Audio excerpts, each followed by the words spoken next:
எங்கும் வாழும் தமிழ் சொந்தங்கள் அனைவருக்கும் அன்பான வணக்கம்.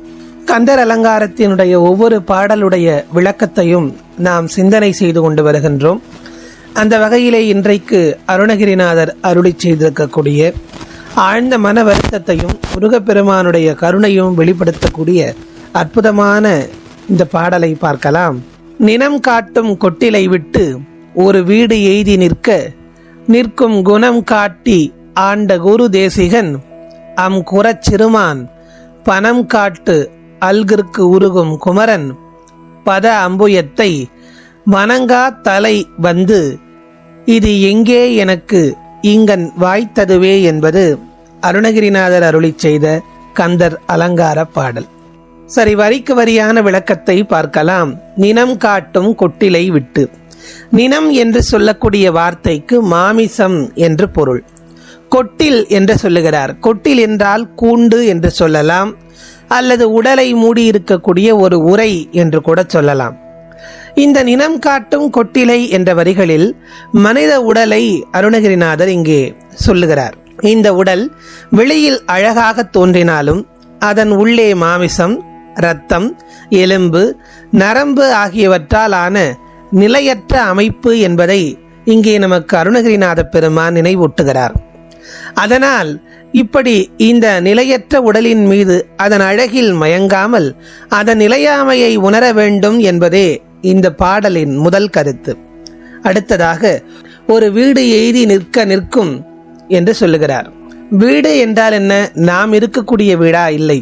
வீடு என்பதற்கு பிறவியற்ற பரமபதம் என்று பொருள், முக்தி என்று சொல்லலாம். இந்த நிலையற்ற உடலின் பற்றை விட்டு நிரந்தரமான இறைநிலைக்கு, அந்த பரமபதத்திற்கு, அந்த பிறவியற்ற நிலைக்கு, அந்த முக்தி பேற்றை எனக்கு வழங்கி வழிகாட்டியவன் யார்? நீதானே முருகப்பெருமான். அதை அடுத்த வரிகளில் சொல்லுகிறார். குணம் காட்டி ஆண்ட குரு தேசிகன் என்று சொல்லுகிறார். குணம் காட்டி என்றால் என்ன? முருகப்பெருமான் வெறும் அருள் மட்டும் கொடுத்தவர் அல்ல. அவர் முதலில் தனது கருணை, ஞானம், தயை, பாதுகாப்பு ஆகிய தெய்வீக குணங்களை அருணகிரிநாதருக்கு உணர்த்தினார். அதன் பின்னால் அவரை ஆட்கொண்டார்.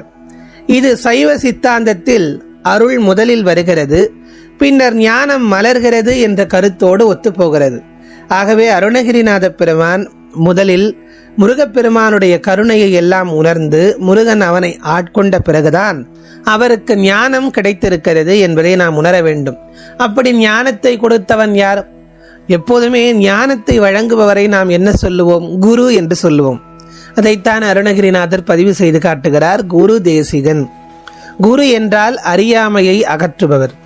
தேசிகன் என்றால் வழியை காட்டும் ஞான ஆசிரியர்.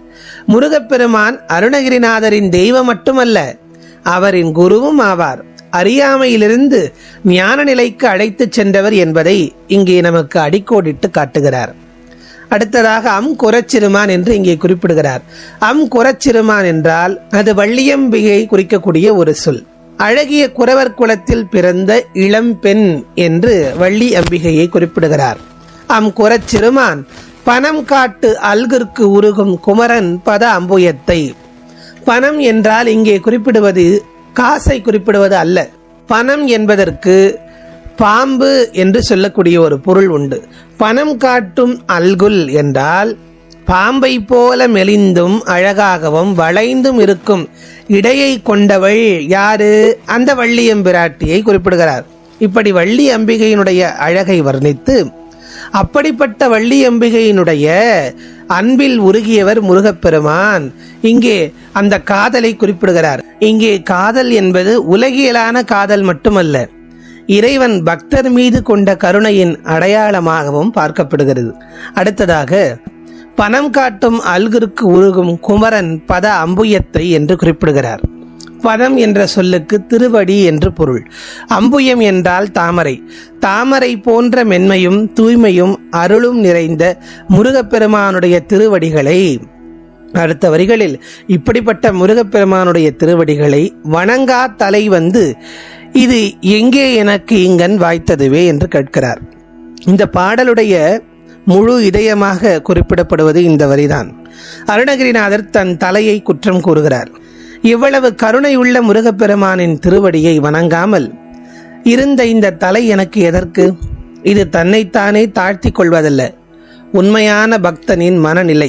இறைவனை வணங்காத இத்தகைய தலை எனக்கு எப்படி கிடைத்தது என்ற கேள்வியை எழுப்புகிறார். என்னுடைய வாழ்க்கை இப்படியாக வீணானதே என்ற ஆழ்ந்த வருத்தமாக அது வெளிப்படுகிறது.